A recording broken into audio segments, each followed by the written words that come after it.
दोस्तों, welcome to my channel. आप सभी का हमारे चैनल में बहुत स्वागत है।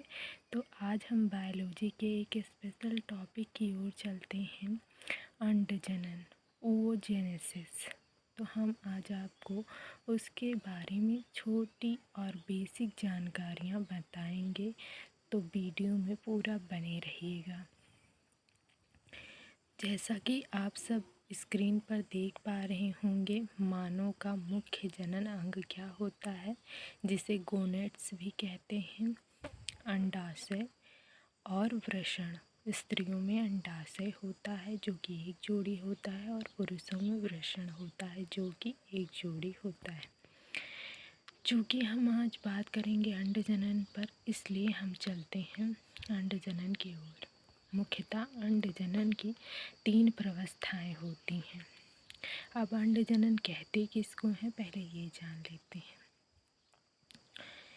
तो जनन अंगों की कुछ स्पेशल कोशिका होती हैं जो आकार और आकृति में अन्य कोशिकाओं से भिन्न होती हैं, जो आगे चलकर मेयोसिस विभाजन के दौरान एक नए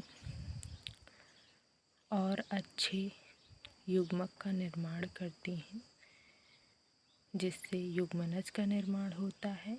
इस संपूर्ण प्रक्रिया को ही हम अंडजनन या oogenesis कहते हैं। मुख्यतः अंडाणु बनने की प्रक्रिया को अंडजनन कहते हैं, इतना जान लीजिए। तो हम चलते हैं, 3 प्रावस्थाएं होती हैं इसकी। पहली है मल्टीप्लिकेशन फेज, गुणन प्रावस्था। जैसा कि आप लोग जानते हैं, जनन अंग यानी कि अंडाशय की कुछ कोशिका जो जर्मिनल एपिथेलियल टिश्यू की होती हैं, वो अन्य कोशिकाओं से भिन्न होती हैं। उनमें समसूत्री विभाजन होता है, जिससे कई कोशिकाएं बनती हैं। जो कोशिकाएं बनती हैं वो ग्रोथ फेज में आती हैं, अर्थात वो पोषक पदार्थों को ग्रहण करके अपनी आकार और आकृति को अन्य कोशिकाओं की अपेक्षा भिन्न कर लेती हैं, जिससे उनका नया निर्माण होता है। उस कोशिका को प्राइमरी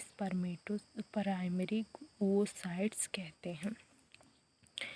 और यहाँ से फिर हमारी हो जाती है मैचुरेशन फेज स्टार्ट, जिसमें मेयोसिस विभाजन होता है। मेयोसिस फर्स्ट में प्राइमरी oocyte का विभाजन होता है, तो एक बनता है सेकेंडरी oocyte और एक बनती है पोलर बॉडी। यहाँ तक जो होता है हमारा विभाजन यहीं पर स्किप हो जाता है, अर्थात यहीं पर ख़त्म हो जाता है। तब तक आगे विभाजन नहीं होता जब तक कि ओव्यूलेशन होने के पश्चात शुक्राणु अंडाणु से ना मिल जाए, तब तक कोई विभाजन अर्थात मेयोसिस सेकेंड पूरा नहीं होता। यदि शुक्राणु ओव्यूलेशन के 24 घंटे तक अंडाणु से मिल जाता है और उन दोनों के केंद्रक आपस में फ्यूज होते हैं, वैसे ही मेयोसिस सेकेंड कंप्लीट हो जाता है और हमारा ओवम अर्थात अंडाणु कंप्लीट हो जाता है और युग्मनज का निर्माण होता है। तब वह हमारे अंडाणु के कंप्लीट मेयोसिस होता है, अदरवाइज़ कंप्लीट मेयोसिस कभी पूरा नहीं होता। ये केस सिर्फ प्रेगनेंसी में होता है, जब निषेचन होता है तभी मेयोसिस कंप्लीट होता है अंडाणु का, अदरवाइज़ वो एंडोमेट्रियम में आकर चिपक जाता है, जिससे कि आर्तो चक्र के दौरान कुछ समय बाद वो एंडोमेट्रियम को लेकर बाहर चला आता है। तो आशा करती हूँ आपको इस बेसिक जानकारी से कुछ लाभ अवश्य मिलेगा। और हम एक मोस्ट इम्पॉर्टेंट क्वेश्चन जान लेते हैं, जो बहुत बड़े कॉम्पिटिटिव एग्जामिनेशन में भी पूछा जाता है। हमारे सबसे मुख्य क्वेश्चन यही है कि एक oogonia से या प्राइमरी स्पर्मेटोसाइट से कितने ओवम बनते हैं।